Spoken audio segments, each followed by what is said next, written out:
আসসালামু আলাইকুম। আজকে ইংলিশ ডিপার্টমেন্টের সেকেন্ড ইয়ারের রাইডার্স টু দ্য সি এর এই নাটক থেকে, এই ড্রামা থেকে একটি প্রশ্ন আলোচনা করব। প্রশ্নটা হলো, who are the riders to the sea in John Millington Synge's play riders to the sea. John Millington Synge এর নাটকে সমুদ্রে যাওয়া রাইডাররা কারা? প্রশ্নটির উত্তর লাইন বাই লাইন বাংলা অর্থ সহ পড়িয়ে দেওয়া হচ্ছে। শুরু করছি। In John Millington Singh's play Riders to the Sea, the riders to the sea are the men who go to the sea for work or livelihood. The play is set on the Aran. The play is set on the Aran Islands, where the sea is both a source of life and danger. The men of the island, including Maurya's son, rely on the sea to earn a living, but they risk their lives every time they go. These men are called the riders to the sea because they travel to the sea on horseback or by boat, facing the dangerous waves and storms. অর্থাৎ জন Millington Synge এর নাটকে সমুদ্রে যাওয়া রাইডাররা হলো সেই সব মানুষ যারা কাজ বা জীবিকার জন্য সমুদ্রে যায়। নাটকটি আরান দ্বীপপুঞ্জের ওপর ভিত্তি করে তৈরি, যেখানে সমুদ্র জীবন এবং বিপদ উভয়েরই উৎস। মাউরিয়ার পুত্র সহ দ্বীপের মানুষরা জীবিকা নির্বাহের জন্য সমুদ্রের উপর নির্ভর করে, কিন্তু তারা প্রতিবার যাওয়ার সময় তাদের জীবনের ঝুঁকি নেয়। এই মানুষদের সমুদ্রে যাওয়া রাইডার বলা হয়, কারণ তারা ঘোড়ায় চড়ে বা নৌকায় চড়ে সমুদ্রে যায়, বিপজ্জনক ঢেউ বা ঝড়ের মুখোমুখি হয়। Maurya's son are the most important riders in the play. Most of them have already died because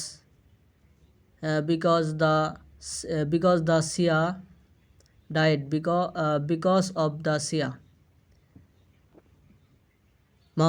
Maurya says they are all gone. They are all gone now. The sea has taken them. This line shows how dangerous the sea is and how the riders are constantly at the mercy of fate. The riders represent the struggle of human beings against nature.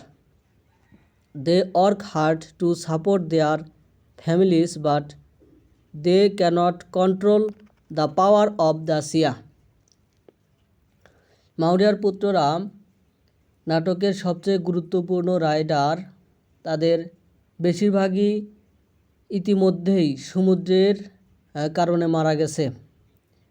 মাউরিয়া বলেন তারা এখন সবাই চলে গেছে, সমুদ্র তাদের কেড়ে নিয়েছে। এই লাইনটি দেখায় যে সমুদ্র কতটা বিপজ্জনক এবং কিভাবে আরোহীরা ক্রমাগত ভাগ্যের করুণার ওপর নির্ভরশীল। আরোহীরা প্রকৃতির বিরুদ্ধে মানুষের সংগ্রামের প্রতিনিধিত্ব করেন। তারা তাদের পরিবারকে ভরণ পোষণের জন্য কঠোর পরিশ্রম করে, কিন্তু তারা সমুদ্রের শক্তি নিয়ন্ত্রণ করতে পারে না।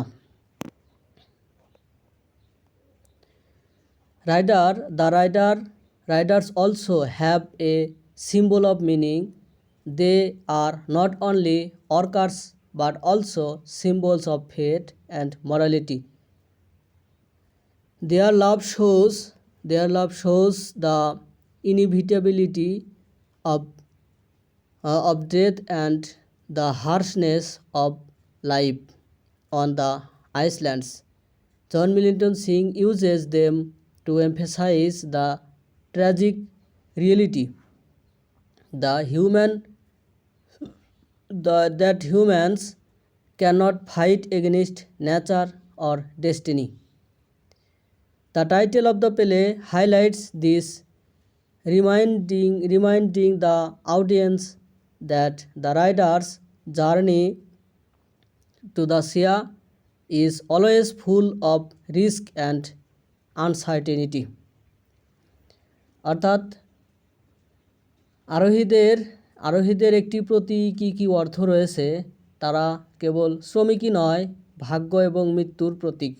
তাদের জীবন মৃত্যুর অনিবার্যতা এবং দ্বীপপুঞ্জে জীবনের কঠোরতা প্রদর্শন করে। জন মিল্টন সিং এগুলি ব্যবহার করে মানুষ প্রকৃতি এবং নিয়তির বিরুদ্ধে লড়াই করতে পারে না এমন করুণ বাস্তবতাকে জোর দিয়ে বলে।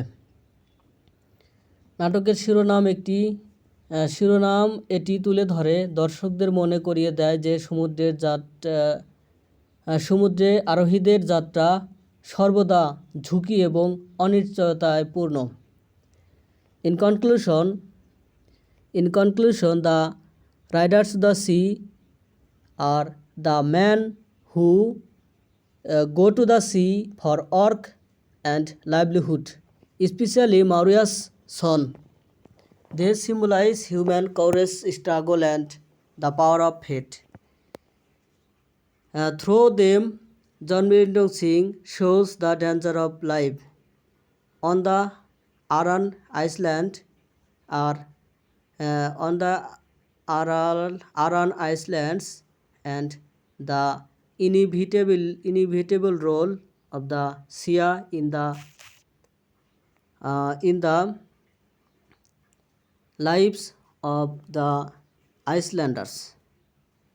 The riders' lives and deaths remind the audience of the tragic and uncontrollable force of nature. অর্থাৎ পরিশেষে সমুদ্রে আরোহীরা হলেন সেই সব মানুষ যারা কাজ এবং জীবিকার জন্য সমুদ্রে যান। বিশেষ করে মাউরিয়ার পুত্ররা, তারা মানুষের সাহস, সংগ্রাম এবং ভাগ্যের শক্তির প্রতীক। তাদের মাধ্যমে জন মিল্টন সিং আরান দ্বীপপুঞ্জে জীবনের বিপদ এবং দ্বীপবাসীদের জীবনে সমুদ্রের অনিবার্য ভূমিকা প্রদর্শন করে। আরোহীদের জীবন এবং মৃত্যু দর্শকদের প্রকৃতির করুণ এবং অনিয়ন্ত্রিত শক্তির কথা মনে করিয়ে দেয়। ধন্যবাদ সাথে থাকার জন্য। ভিডিও কেমন লাগে সেটা কমেন্টে জানাবেন এবং কোন টপিকে ভিডিও দিলে ভালো হয় সেটা কমেন্টে জানাবেন।